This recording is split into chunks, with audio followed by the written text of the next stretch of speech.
1873 সালের 24শে ফেব্রুয়ারি ঘোড়ায় টানা প্রথম ট্রাম চলেছিল কলকাতায় শিয়ালদা স্টেশন থেকে আর্মেনিয়ান ঘাট পর্যন্ত।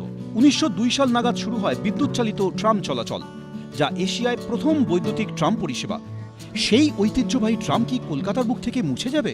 সোমবার পরিবহন মন্ত্রী স্নেহাশিস চক্রবর্তী জানান, পুরনো কোনো রুটেই ট্রাম চালাতে চায় না রাজ্য সরকার। ভারতবর্ষে আরও 15টা শহরে ট্রাম উঠে গেছে এবং রাস্তার পরিমাণ বাড়েনি, কিন্তু যানবাহনের সংখ্যা প্রচুর বেড়ে গেছে। সেই অবস্থায় ট্রাম চালানো আজকে রাস্তার মাঝখান দিকে অসম্ভব। একটি জনস্বার্থ মামলা চলছে কোর্টে, হাইকোর্টে করা হয়েছে ট্রাম নিয়ে। কোর্টও আমাদের থেকে জানতে চেয়েছে সরকারি সিদ্ধান্ত কি। আমাদের সিদ্ধান্ত আমরা যথাসময়ে কোর্টকে জানিয়ে দেব। প্রায় 150 বছরের পুরনো ইতিহাস। শহরের বুকে কান পাতলেই শোনা যেত তাদের চাকার শব্দ।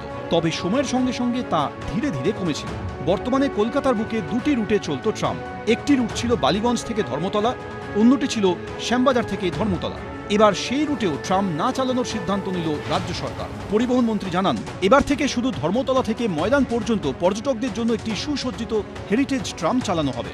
ট্রাম হচ্ছে যে আমরা এসপ্ল্যানেড টু ময়দান পর্যন্ত আমরা হেরিটেজ আকারে একটি ট্রাম থাকবে, সুসজ্জিত ট্রাম। যারা কলকাতায় আসবে তারা চাপবেন। বাকি লাইনগুলোতে আমরা ট্রাম চালাবো না এবং সেই লাইনগুলো তুলে ফেলা দরকার, কারণ এতে ছোট ছোট গাড়ির অ্যাক্সিডেন্ট হচ্ছে।